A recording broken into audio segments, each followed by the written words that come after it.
E aí, gente? Estamos aqui de novo. De novo não, é a primeira vez que a gente está fazendo esse canal aqui. E me colocaram aqui numa fria, né? Para responder pergunta e resposta da caixinha de pergunta lá do Instagram. Pergunta e resposta? Não. Como é que é? Pergunta e resposta. Não, é pergunta, né? Eu vou responder aqui para vocês, né? Eu quero pedir para você se inscrever aqui nesse canal. Clica bem aqui no... Como é que é o nome? Se inscreve aí no canal, por favor, se inscreva no nosso canal, você ajuda a engajar o canal, a colocar o canal pra frente e também incentiva a gente a fazer mais conteúdo como esse. Então é isso, vamos ao que interessa, as perguntas lá do Instagram. Para começar bem fácil. Manda.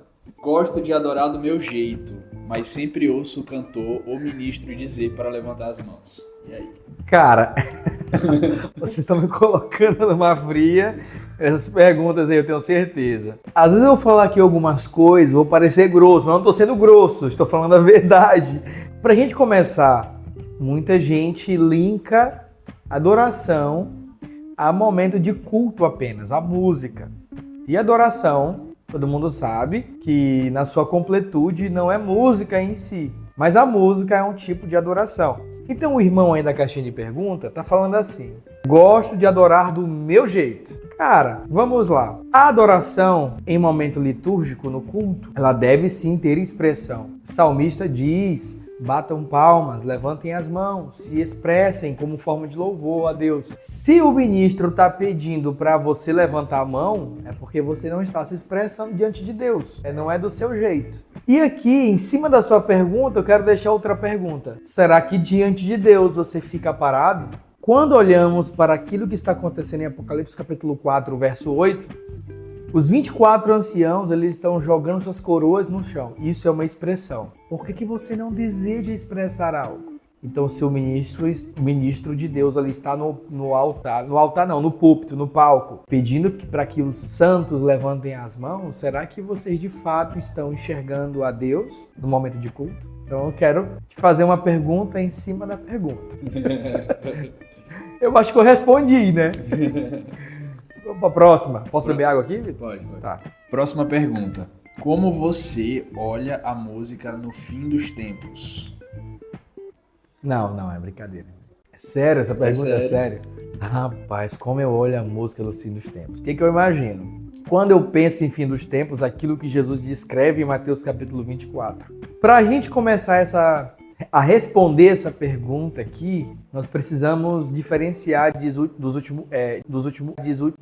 diferenciar duas etapas. A primeira etapa, últimos dias e fim dos tempos. Últimos dias já começou desde a chegada de Cristo na Terra. E fim dos tempos é o momento ali que a desolação assoladora aparece, que ele fala: olha, depois que tudo isso aqui acontecer, então virá o fim. Esse fim não quer dizer que é o fim de todas as coisas, mas é o início da grande tribulação. O que eu imagino? Uma música, o fim dos tempos? Não sei, eu tenho que imaginar aqui uma trilha sonora para a grande tribulação. Eu só posso responder isso. Que trilha sonora seria? Seria uma música de suspense, a gente fugindo aí do anticristo, pregando o evangelho, ouvindo uma música. Então podia aquela música, como é aquela música lá? Ninguém pode parar a igreja, o Coliseu não parou. Eu imagino essa música aí. Ninguém pode parar a igreja do Senhor. Porque no tempo do fim, a igreja vai avançar na pregação do evangelho. Não tem outra resposta. Música e fim dos tempos. Pra mim, eu imagino uma trilha sonora e a gente fugindo aí do império do anticristo e pregando o evangelho. É isso que eu imagino. Tá respondido. Pronto. Muito bom. Próxima. Sobre culto público, o líder de louvor que fecha o olho diz: importa que eu tô adorando. Tá, muito boa essa pergunta, porque ela deixou bem claro sobre culto público. Você está falando da reunião coletiva ali semanal, onde os santos se reúnem no dia do Senhor para glorificar a Deus e tudo isso. O que eu acho daquele ministro que vira ali, esquece o povo e fala: importante que eu estou adorando? Muito boa essa pergunta. Aconteceu muito isso em nossos antepassados, que o ministro ele virava as costas para quem estava ali embaixo ali do palco e falava: olha, importante é que eu adorei, importante que eu estou falando com Deus. Mas nós entendemos que a adoração do culto público ela deve ser coletiva. Deus é o centro do culto público, mas a adoração ela deve ser coletiva. Nós devemos cooperar para que todos adorem ao Senhor. Não tem a ver comigo a adoração. Um dos papéis da equipe de música é tornar toda a comunidade uma só equipe de música em adoração. Eu acho que não é muito saudável você ignorar a igreja no momento de adoração coletiva. É isso. Manda mais. Agora tem mais uma aqui que eu acho que essa aqui é... Cuidado com Exato. essas perguntas aí. Adoração e adoração profética. Tem diferença? Muito boa essa pergunta. Eu vou começar essa pergunta, responder ela, com algo que aconteceu comigo. Um dia me fizeram um convite para ministrar numa conferência e me mandaram uma mensagem assim: Ô, pastor Charles, estamos lhe convidando porque o senhor tem aquela adoração profética. O senhor fica chapadão e grita e fala em línguas e discerne o ambiente, as pessoas sentem. Quando o senhor canta ali, eu olhei nos olhos do leão, aquela coisa toda, né? Enfim, o que eu posso dizer para vocês em relação a isso? Adoração profética, eu acho que as pessoas ligam muito ao movimento continuista, onde aqueles que creem nos dons, na continuação dos dons, onde as pessoas linkam a música e o movimento de dons. Então elas juntam isso numa só coisa e chamam isso de adoração profética. Por um tempo eu vi isso, mas hoje eu tenho mudado um pouquinho a minha perspectiva em relação a isso. Não temos o termo adoração profética na Bíblia, mas temos momentos ali onde pessoas tocaram e aconteceu algo ali tangível no local. Aconteceu algo, o ambiente mudou. Por exemplo, o profeta manda chamar o tangedor. Trazei-me o tangedor. Acho que é 2 Reis 3,15. Trazei-me o tangedor. E o tangedor começou a tocar e a poderosa mão do Eterno veio sobre Eliseu, não é isso? Sobre Eliseu. Então as pessoas costumam chamar isso de adoração profética. Eu não vejo assim hoje. Para mim hoje, adoração profética é você cantar o evangelho. Quando nós estamos professando o evangelho por canções. Nós temos uma canção chamada O Evangelho Completo, que a gente fala ali da história da redenção toda.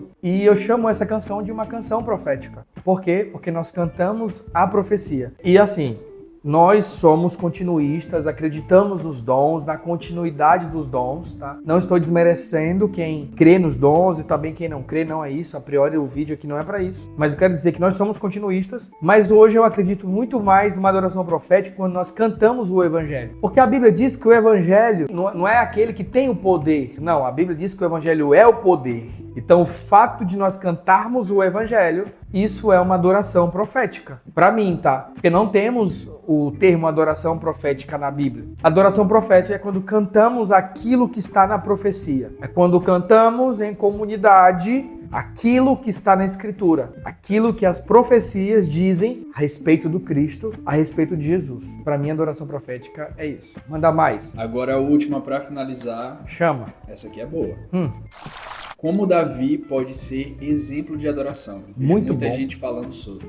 Pergunta muito boa. Primeiro, Davi, ele tocava. É o primeiro ponto. Existem evidências na Escritura que ele tocava. Tanto que ele tocou ali para Saul e os demônios saíram de Saul. A Escritura diz, e diz isso em Samuel, a Escritura também diz isso em Atos, que ele era um homem segundo o coração de Deus. Davi também, ele não era um homem somente de palavras. Ele falava, ele exultava, ele louvava, mas também ele era um homem de ação e também era um homem que o coração dele era temente ao Senhor. Por isso, Davi, ele é um exemplo de adoração na Bíblia. No ponto que ele poderia ser um rei manipulador e mandar em todos, não, ele decidiu se humilhar. Enquanto Saul estava dizendo, me honre diante dos homens, Davi estava dizendo, pode tirar a coroa de mim, tudo que eu quero é o teu espírito. Então, se você ler Salmos, você vai entender o que eu estou falando. Então, por isso, Davi, ele era ali o homem segundo o coração de Deus. Porque não é somente daquilo que ele falava, mas a vida de Davi, ela evidenciava que ele, de fato, ele era um verdadeiro adorador. Acabou? Acabou. Tá, então vamos para a próxima. Deus te abençoe, né? Não é isso? Isso aí. Se inscreve no canal. Se inscreva no clica canal like, aqui, compartilha coloca com o aqui, amiguinho. comenta se você gostou desse vídeo. Se você gostou, a gente vai fazer outro semana que vem. Pra Deixa você. outras perguntas. Isso, deixa outras perguntas e a gente vai responder aqui. Pergunta pra todo mundo, amém?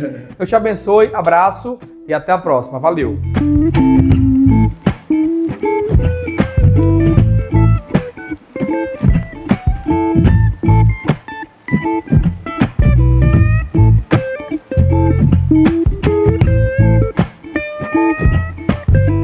The King of the Power, né?